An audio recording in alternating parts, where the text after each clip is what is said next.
Por que será? Você percebe que a nossa luta é contra o mal? Quando eu menos espero, eu esqueço que eu sou crente, eu esqueço que eu sou cristão, porque Satanás, ele quer minar a sua fé. E Paulo continua escrevendo, vamos dizer assim, Paulo continua apresentando aqui alguns instrumentos que os filhos de Deus podem utilizar nesta luta, nesta guerra contra Satanás.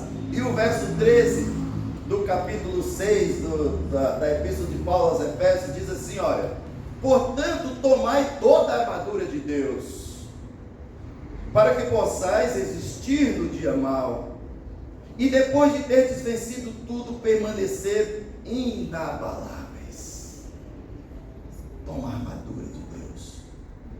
E depois Paulo apresenta: mas estáis, pois, firmes, cingindo-vos com a verdade, e vestindo-vos da couraça da justiça. Calçai os pés com a preparação do Evangelho da paz, embraçando sempre o escudo da fé, com o qual podereis apagar todos os dardos inflamados do maligno. O que são dardos? Dardos são flechas, né? No tempo de São Paulo, as flechas, os dardos, era a arma bélica mais potente, mais poderosa, pois as lutas eram corporais. E quem tinha habilidade com flecha, ele atingia o seu inimigo de longe. E Paulo utiliza essa figura e diz: porque nós precisamos embraçar o escudo da fé para poder apagar os dardos inflamados do maligno. Ou seja, eles faziam uma tocha na ponta da flecha, colocava no betume, no piche, colocava fogo e atirava contra o outro exército. E Paulo agora utiliza essa figura para dizer o seguinte: que Satanás, ele faz isso com você. Sabe por quê, queridos? Satanás, ele conhece, nos conhece. Satanás não é um inimigo inocente, um inimigo bobo. Satanás não é ingênuo. Queridos, em nome de Deus, não brinquem com o diabo, pois ele não está brincando conosco. Eu tenho muita dó e lamento muito, pois a juventude brinca com Satanás. Eu conheço, assim como você conhece, rapazes e moças que eram pessoas limpas, irmão Arnaldo, limpas, sãs, mas um dia decidiu brincar com Satanás e experimentou substâncias e hoje vive pelas ruas de São Paulo, porque um dia brincou com Satanás, entende? Não brinque com o diabo, pois ele não está brincando com você. Então Paulo utiliza essa figura que Satanás, ele lança sobre nós os dardos inflamados. E os dardos inflamados que o diabo lança sobre nós são as tentações. Satanás, ele conhece cada um de vocês. Ele me conhece. Ele sabe a minha formação genética. Ele também conhece todos os traumas psicológicos que eu carrego. E quando ele faz uma tentação, ele faz e manda para você. Ele tem o endereço certo em você. Sabe, quando Satanás quer arruinar a vida de um servo de Deus, ele manda uma mulher que na cabeça deste homem é mais interessante do que a dele. Quando Satanás quer arruinar a vida de uma serva, de uma mulher, serva de Deus, ele manda um homem que na cabeça dela é mais interessante do que o marido dela. Satanás não manda para você aquilo que você não admira. O diabo não vai dar para você aquilo que você não deseja.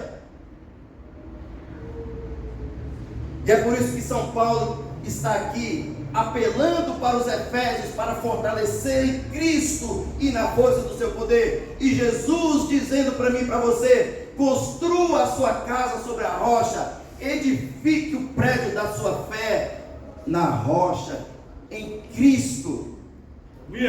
Amém. Nós precisamos entender essas coisas, queridos. Que nós estamos vivendo uma luta, uma guerra espiritual. E que nós precisamos todos os dias, sabe, seguir esses conselhos de Cristo e também de São Paulo. Como é que nós nos fortalecemos em Cristo e na força do seu poder? Como é que a gente se fortalece? Em Cristo, na força do seu poder. Somente, queridos, através de uma comunhão diária e permanente com Ele. Se nós não temos uma comunhão diária e permanente com Cristo, nós não temos forças para enfrentar as tentações que Satanás coloca diante de nós. E como é que eu tenho essa comunhão com Cristo? São Paulo aqui, nesse mesmo capítulo 6 de Efésios, ele nos dá algumas dicas. Dentre esses instrumentos, Paulo ele apresenta aqui 7 instrumentos, 7 ferramentas para permanecermos firmes, inabaláveis na nossa fé. E o primeiro elemento, ou seja, o primeiro instrumento que Paulo ele nos dá para termos esta comunhão com Deus, está no verso 18 aí. Então eu quero destacar esse primeiro instrumento que Paulo apresenta. Qual o primeiro instrumento que Paulo apresenta para permanecermos inabaláveis? Oração. A oração. A oração, queridos, para nós que somos cristãos, nós ouvimos muito essa expressão, a oração é a respiração da alma. Ninguém vive sem respirar. Quem vive sem respirar aqui? Ninguém. Então, o que a Bíblia está querendo nos ensinar, para você viver espiritualmente, ter vida espiritual, você precisa orar todos os dias. Outro dia eu escutei um provérbio cristão que diz assim: há mais vida num cadáver do que vida espiritual num cristão que não ora. Então Paulo nos apresenta aqui que a oração é um dos elementos, é um dos instrumentos que Jesus nos deixou para podermos fortalecermos nele na força do seu poder. Amém. Precisamos orar todos os dias. Precisamos ter um momento de oração todos os dias. E o que é oração? Oração, queridos, não é algo decorado. Oração é abrir o coração a Jesus. É apresentar para Jesus aquilo que nós precisamos falar para Ele. Se é tristeza, fala de tristeza. Se é de alegria, fala de alegria. Se você tem planos, fala dos seus planos. Mas fale com Jesus, converse com Cristo, como se você estivesse conversando com um amigo especial. Isso é oração. Todos os dias o Senhor Jesus deseja ter um encontro comigo e com você. Amém. Por isso nós precisamos todos os dias tirar um momento, um período de tempo da nossa agenda para estar com Cristo. Porque a oração é o momento de falarmos com Deus. E nós abrimos o nosso coração a Jesus, falamos com Ele.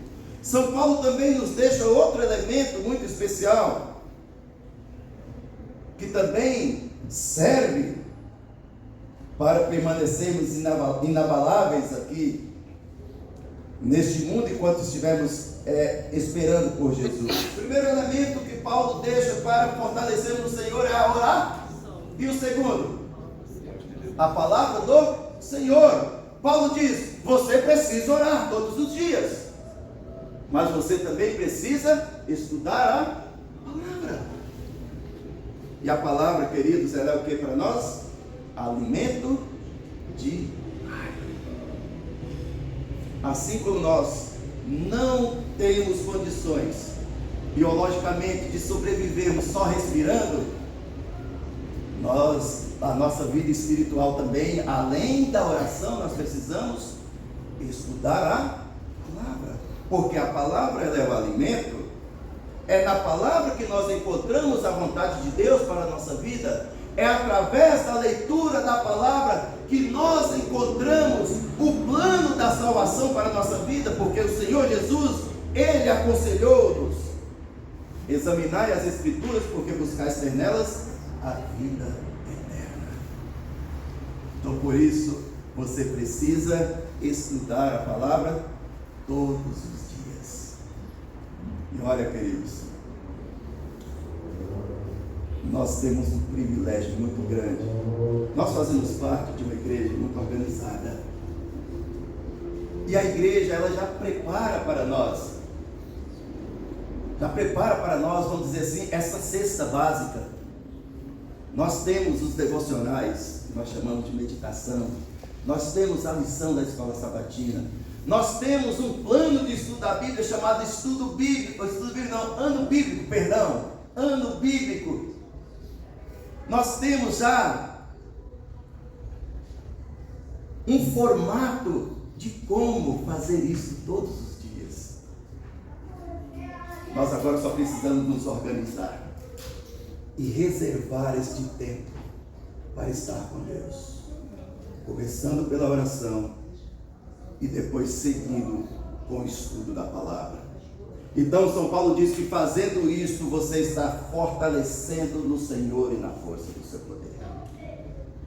Porque através da leitura da palavra você vai adquirir conhecimento. Primeiro da vontade de Deus para você. Através da leitura da Bíblia eu sei o que Deus quer de mim. Eu sei o que Deus espera de mim através da leitura da palavra. É através da leitura da palavra que eu compreendo aquilo que agrada a Deus e aquilo que não agrada a Deus. Ela é o nosso alimento diário, nosso pão de cada dia espiritual. E o terceiro elemento que eu destaco está no verso 15 do capítulo 6, que diz: calçai os pés com o quê? Com a preparação do evangelho da paz. Ora, se a oração é nossa respiração, a leitura da palavra é nosso alimento diário, a pregação do evangelho, o testemunho pessoal é o nosso exercício diário. Então perceba aqui, olha que coisa interessante, esse paralelo da nossa vida espiritual com a nossa biológica. Assim como nós precisamos de respirar, alimentar e também ter uma vida, de exercício físico para termos saúde, Paulo está dizendo aqui, você precisa também orar, você precisa estudar a palavra e você precisa pregar o evangelho, porque a pregação do evangelho é o seu exercício diário. Amém. É através da pregação do evangelho que você vai, ter disposição para cada dia mais querer fazer a vontade de Deus. Não dá para viver só orando. Eu só gosto de orar. Outro diz assim: não, eu não gosto de orar, eu só gosto de ler a Bíblia. Não, Paulo está dizendo que você precisa orar, você precisa estudar a palavra, mas você também precisa pregar o evangelho. Porque a pregação do evangelho é o exercício diário na vida daquele que deseja fortalecer-se no Senhor e na força do seu poder. Veja, eu quero, para finalizar nossa meditação de hoje, eu estava, um tempo atrás, faz muito tempo, eu estava lendo aquela revista Ancião, e encontrei ali uma história bem interessante. E essa história dizia assim, que diz que lá na região, naquelas regiões geladas lá da Europa, Rússia, aqueles lá de lá, diz que 2 cidadãos estavam andando em direção a outra cidade, saiu da cidade deles em direção a outra, caminhando, e diz que no meio do trajeto começou a esfriar, e foi esfriando, e lá o frio é diferente do frio de São Paulo, do Brasil, né? Lá é normal as temperaturas caírem em alguns graus negativos, normal. E diz que foi cada vez mais ficando mais gelado, e mais gelado, e mais gelado, e mesmo assim eles continuaram andando, continuaram caminhando, e foram, até que chegou a um determinado momento que um dos amigos que estavam andando não resistiu mais ao frio e caiu ali. O outro amigo ficou olhando aquele senhor, aquela pessoa ali, e ele pensou: o que eu faço agora? Se eu for tentar salvá-lo, eu vou morrer também, mas eu também não posso deixá-lo aqui. E a história diz que esse rapaz, ele pegou aquele outro com muito esforço e pôs em seus ombros e continuou a jornada, continuou o caminho que eles estavam seguindo. E com muita dificuldade eles conseguiram chegar até o destino que eles estavam indo. E quando chegou lá, aquele rapaz, ele percebeu que o que ajudou ele a permanecer aquecido foi o esforço que ele fez para levar o outro. Porque se ele tivesse deixado o outro, ele também teria morrido de frio. Então o que nós aprendemos aqui com Paulo nos ensinando sobre essas coisas? Que quando nós nos esforçamos, queridos, na nossa vida espiritual para também levar outras pessoas a Cristo, nós estamos salvando a nós mesmos. Quando você se esforça para outra pessoa conhecer Jesus, você está salvando você mesmo. Porque à medida que você se esforça para que outra pessoa conheça Jesus assim como você conhece, você está cada dia mais fortalecendo no Senhor e na força do seu poder. Amém. E tem uma coisa que eu quero dizer para vocês: quando nós estamos envolvidos na causa do Evangelho, quando nós estamos envolvidos nas coisas de Deus, pode vir tentação, pode vir provação, pode vir dificuldades, a nossa fé vai continuar na palavra. Sabe por quê? Porque ela está edificada em Cristo. Glória a Deus. Ela está fortalecida no Senhor e na força do seu poder. Amém. Sabe, queridos amigos, queridos irmãos, a vida cristã, a vida espiritual, o verdadeiro sentido da vida espiritual é relacionar-se com Cristo. E o relacionamento com Cristo envolve essas coisas. A comunhão com Jesus envolve isso. Não tem como ter comunhão com Cristo sem um relacionamento íntimo com Ele, através da oração, do estudo da palavra e também da pregação do Evangelho. Não existe. Todo aquele que está se preparando para ir para o céu, para um dia encontrar-se com Jesus, ele tem este conceito de vida, de que ele precisa estar envolvido nesta causa, a causa que nós chamamos de causa do Evangelho. Agora tem uma coisa que nós precisamos entender: não estamos fazendo para nos tornarmos pessoas salvas, estamos fazendo porque já estamos salvos em Jesus. Amém?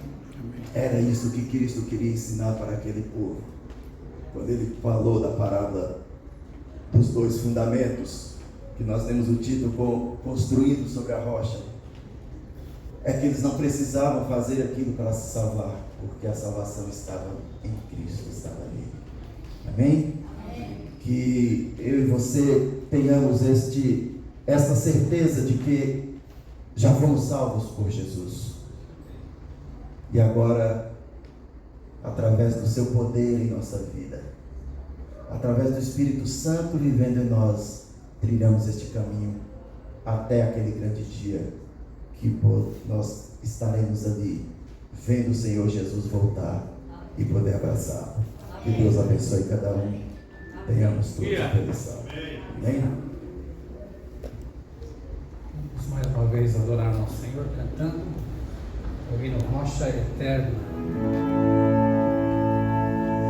Rocha eterna, meu Jesus, tu morreste lá na cruz, vem de ti poder real, para me livrar do mal, traz as bênçãos do perdão, paz, conforto e salvação.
nos deu de estarmos aqui na tua presença. Amém. E através, meu Deus, de tudo que aqui foi apresentado, das mensagens aqui apresentadas, o Senhor falou aos nossos corações. Amém. O Senhor nos alimentou nesta manhã, desde a escola sabatina. Nós pedimos a Ti, meu Deus, que o Senhor nos ajude a nos fortalecermos em Ti e na força do Seu poder. Para o Senhor estarmos firmes contra aquilo que o inimigo quer jogar, lançar contra nós. Nós sabemos, Senhor, que Ele odeia-nos. A Tua palavra nos diz em Apocalipse capítulo 12, verso 17: irou-se o dragão contra a mulher e foi fazer guerra contra o restante da sua descendência, aqueles que guardam os mandamentos de Deus e têm o testemunho de Jesus. Nós temos essa certeza de que o Teu inimigo nos odeia, mas nós estamos em Tuas mãos. Nós estamos, Senhor Deus, em Teus braços, e por isso pedimos a Ti que, por favor, nos leve, nos conduza, meu Pai, nos guarde e nos livre. É em Teu nome que pedimos. Amém. Amém. Ele estará à porta despedida da igreja, e o nosso próximo encontro será amanhã às 19 horas. Tenham todos um restante de sábado feliz na companhia de Deus. Amém. Vamos cantar para sair.